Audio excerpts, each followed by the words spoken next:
गुरुजी, गुरुजी राधे राधे जी। गुरुजी, मेरा ये दो सवाल हैं कि किसी ने मुझसे ये पूछा था कि आपके जो भगवान हैं गणेश भगवान, अगर मानो कि तुम्हारे भगवान पे उन हाथी का सिर क्यों लगाया गया था, अगर लगाना ही था तो इंसान का सिर क्यों नहीं लगाया, और इतनी बड़ी चीज़ उनके गले में कैसे फिट हो गई?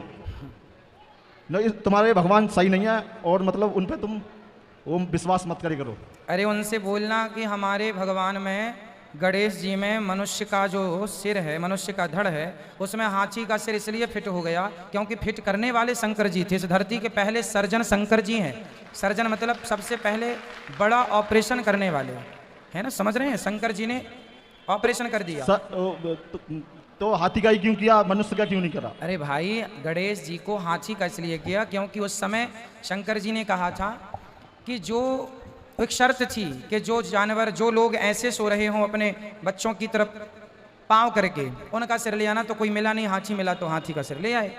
शर्त थी वहाँ पे, इसलिए पहला। दूसरा प्रश्न ये नहीं, पहले इसका पूरा हो जाए। गणेश जी का जो स्वरूप है उससे हमें समझना क्या है, सीख क्या मिलती है, वो शिक्षा लेना चाहिए। गणेश जी का पेट बड़ा है, कान भी बड़े हैं। हाँ, गणेश जी के कान कैसे हैं? बड़े। गणेश जी कहना ये चाहते हैं कि ज्यादा से ज्यादा सुना करो और बातों को अपने ही पेट में रखा करो, किसी से कह ना दिया करो, क्योंकि कहने से बात बिगड़ जाती है। तो बड़े कान मतलब ज्यादा सुनो। गणेश जी का मुंह किसी ने देखा आज तक? हाथी का मुंह नहीं दिखता, अंदर होता ना, सूंड लटकी रहती है। मानो ये है, कान बड़े बड़े हैं पर मुंह दिखता ही नहीं है, तो सुनना ज्यादा है, बोलना कम है। ये गणेश जी का स्वरूप हमें शिक्षा दे रहा है कि सुनना ज्यादा है और बोलना कम बोलो, ज्यादा सुनो। जो ज्यादा सुनता है, कम बोलता है, वो सुखी रहता है। जो ज्यादा बोलता है वो बहुत दुखी होता है। इसलिए उनसे बोल दो जो आपसे बोल रहे हैं। बोले हमारे यहाँ हर देवी देवता का एक साइंटिफिक कारण है। गणेश जी चूहे पर क्यों बैठे हैं? इसलिए बैठे हैं, गणेश जी हैं बुद्धि के देवता और चूहा है तर्क, कुतरता रहता है। तो बुद्धि हमेशा तर्क पर ही सवार होती है, इसलिए गणेश जी का वाहन चूहा है। अब समझाओ उन मूर्खों को, देखने से नहीं होता। अब देखने से तो हम कहें कि मुर्दे की पूजा करते हो भाई, कोई लोग, हम लोग कहें किसी को कि भाई तुम तो मुर्दे की पूजा करते हो, है ना? तो कहने से नहीं है, उनके अपने भाव हैं, हमारे अपने भाव हैं।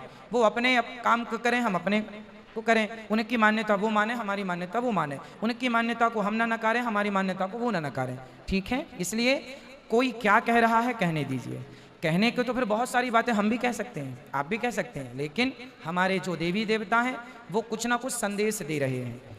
और हमारे यहाँ गणेश जी का सिर इसलिए हाथी का है क्योंकि हाथी को हम लोग पूजते हैं, और गणेश जी से इतनी सारी शिक्षाएं तभी निकलती जब उनका सिर हाथी का होता। इसलिए बहुत कुछ कह दिया। एक छोटे से एक पेंटर पेंटिंग बनाता है, वो कुछ कहता नहीं, उसकी पेंटिंग सब कुछ कह देती है। समझदार के लिए इशारा काफ़ी होता है, हाँ या ना? हाँ जी, तो समझदार है तो इशारों से समझे गणेश जी के इशारों से, नहीं समझदार है तो फिर बातें बनती रहेंगी। अच्छा, दूसरा प्रश्न ये है महाराज जी कि जो रामचंद्र जी भगवान के जो पिता थे दशरथ, वो वन में जब गए थे तो धोखे से श्रवण कुमार को बाण लग गया था। तो मतलब वो मतलब हमारे धर्म में बताते हैं कि मुर्गा मच्छी मांस नहीं खाना चाहिए।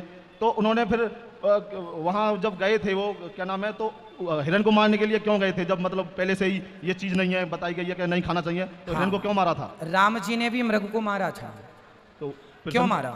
है ना, ये सवाल है। हाँ, क्यों मारा था? जब ऐसा है कि दशरथ जी थे राजा, हाँ जी, और राम भी बनने वाले थे राजा।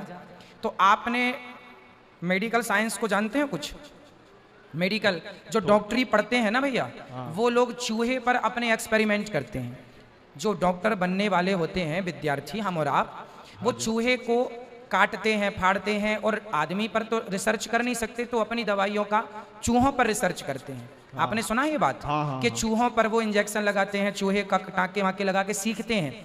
तो चूहे मर जाते हैं ना कई बार, डॉक्टर इलाज वो जब अपना एक्सपेरिमेंट करते हैं तो चूहे वो मर जाते हैं, उससे उनको पाप नहीं लगता। क्यों नहीं लगता? क्योंकि वो एक रिसर्च करते हैं। उसी प्रकार उस जमाने में राजा महाराजा लोग जंगल में शेर का और हिरण का शिकार इसलिए करते थे, हिरण बहुत तेज दौड़ता था, तो उस पर निशाना लगाते थे कि देखो आपका निशाना पक्का है कि नहीं। तो राजाओं के लिए छूट थी ये चीजें, शेर को वही मार सकता है जिसमें बल हो।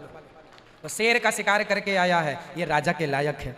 तो मतलब कल को आप देश के राजा हैं तो आपको बलवान निडर होना चाहिए। अब राजा ही भाग जाए दुम दबा के तो कम से कम शेर से लड़ तो सके, ऐसा तो राजा हो। इसलिए उस जमाने में सिर्फ राजा, आम पब्लिक नहीं, सिर्फ राजाओं को शिकार का अधिकार था।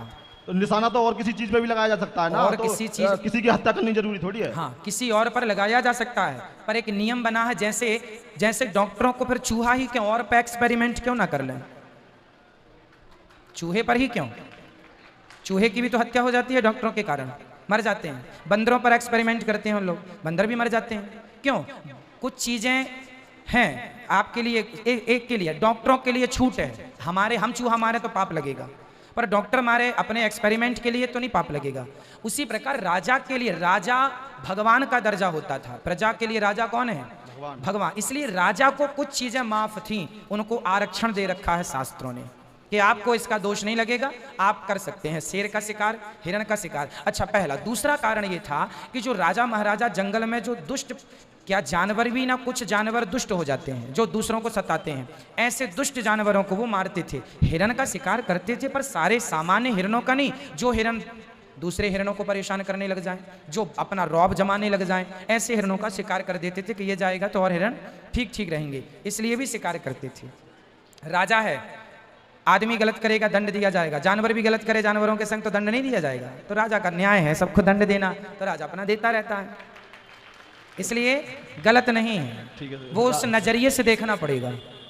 ठीक है गुजरात है। खुश रहिए जी, बोलिए। श्रीमान नारायण गुरु जी। राधे राधे मैया। गुरु मंत्र चाहिए कल सुबह 8 बजे।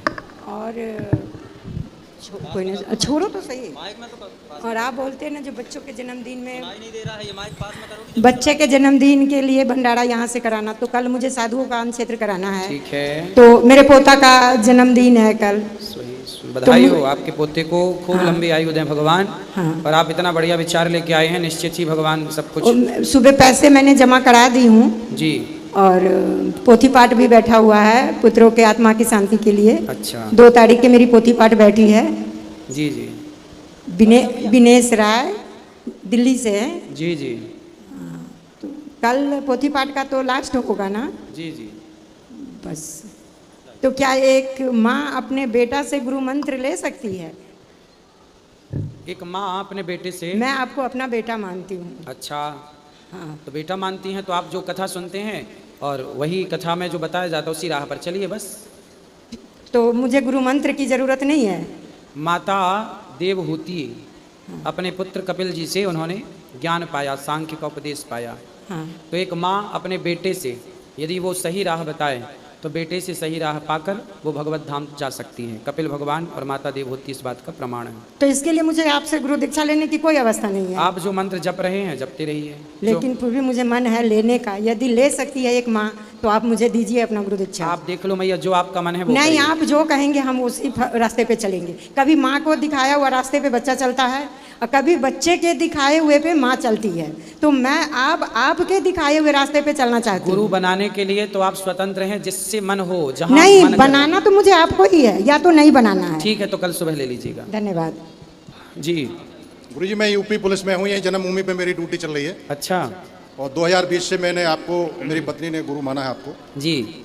शायद मेरा प्रश्न कुछ नहीं है आपसे, गुरु से प्रश्न कुछ नहीं है आपके, बस जो आप कहते हैं संस्कार हम वही उसी को यूज करते हैं। जी जी।